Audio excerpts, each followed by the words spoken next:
Thank you for joining us at this time. You're watching news analysis live on Politics and Business TV. The top stories. In the face of economic realities, President Bola Tinubu again assures Nigerians that the future is bright. Calls for declaration of a state of emergency on security. Chairman of the Economic and Financial Crimes Commission, Ola Olukoyede, raises alarm over investigators. Details coming up shortly.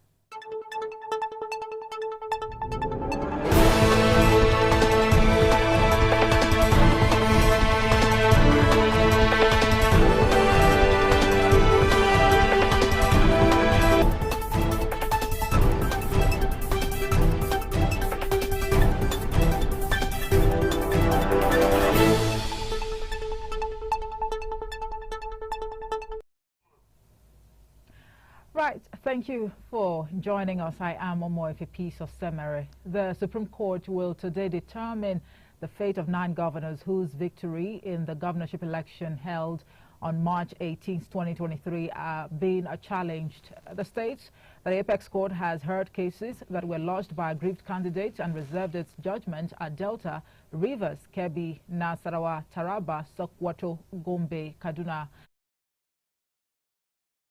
in our subsequent bulletins.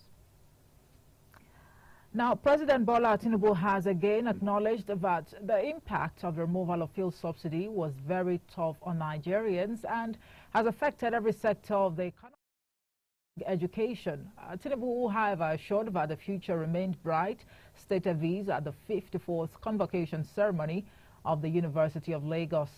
Tinubu, who was represented by the Minister of Education, Professor Tahir Maman, SAN, said the impacts could be seen in the high cost of living that has affected parents, guardians, students, and other Nigerians.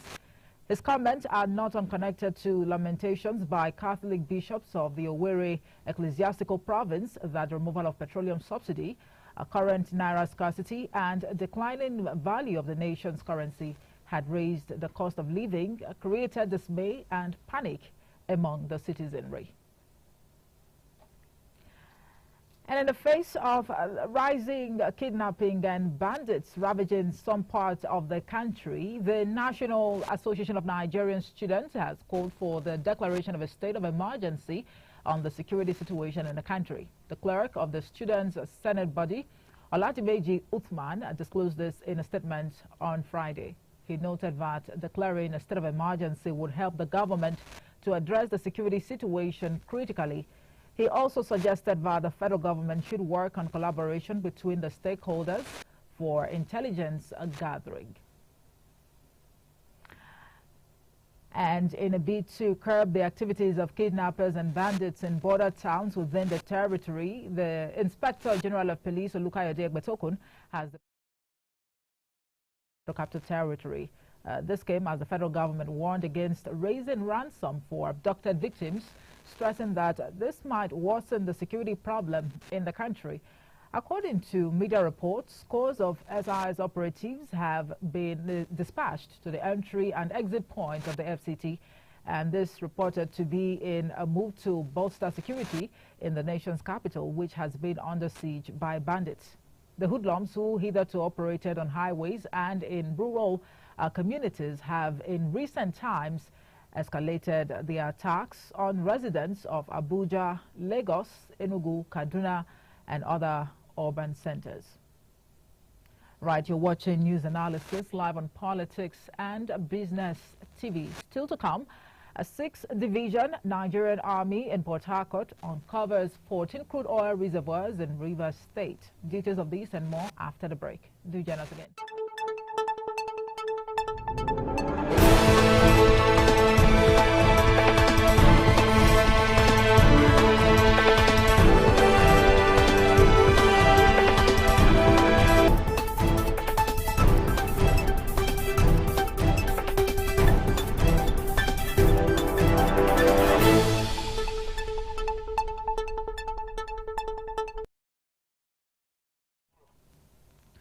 Right, welcome back from that break. You're watching News Analysis live on Politics and Business TV. Now, the chairman of the Economic and Financial Crimes Commission, EFCC, Ola Olukoyede, has raised alarm about the crave for gratification and bribes among the Commission's investigators, noting that he had a process in motion to fish them out. Olukoyede made this disclosure while addressing staff members of the anti-graft agency at the Commission's headquarters in Abuja.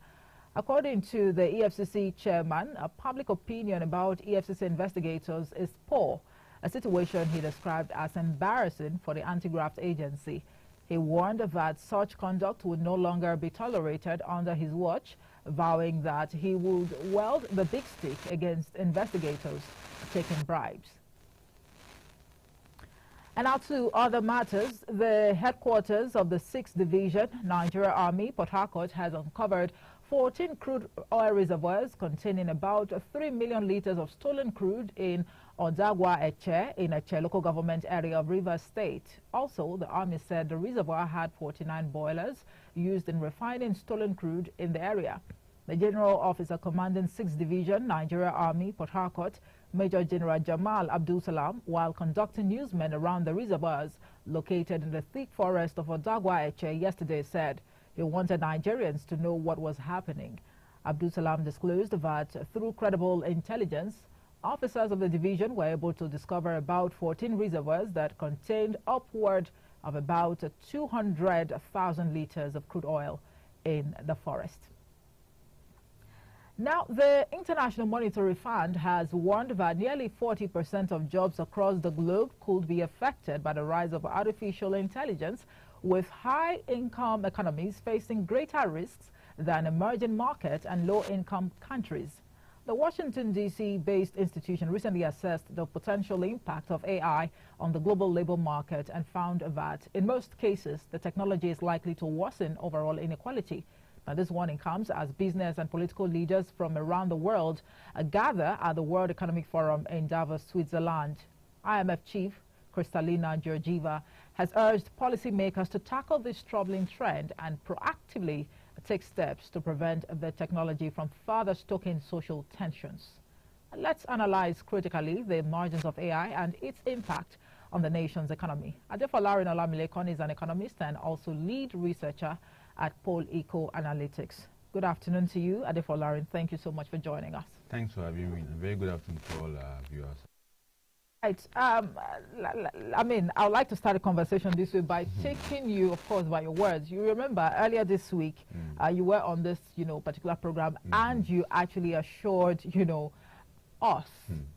When I say us, I'm referring to myself, even, the cameraman in the studios, and our viewers out there, that there is no cause for alarm. We shouldn't, express worries or concerns with the emergence of AI, that our jobs are definitely going to be secured.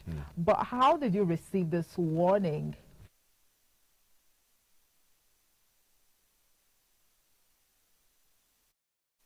I'm sure that what is happening is that there's going to be, there is this apprehension and global apprehension around when AI comes. What will it do when AI comes? Will it take many people's jobs? Seriously, it could, but there is an understanding that if you adapt AI, then your job is secure. But if you fail to adapt to AI, your job is not secure. AI is coming in two forms. It's coming as a disruptive technology, as also coming as a destruction of technology. And the disruptive technology now is to enhance certain individual and certain workstation work.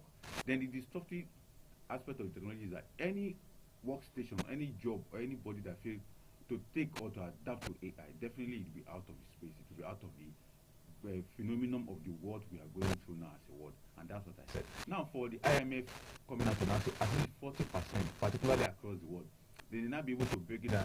In developed countries, about 60% of jobs will definitely be taken by AI.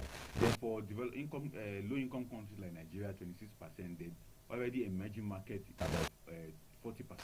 So what I'm trying to point out there is opportunity for everybody across the world to begin to think on how to adapt AI. Just like the thinking around climate change, the way it is going, that many people are now adapting and now thinking about what should we do to be able to address the problem of climate change. The same thing is now coming for AI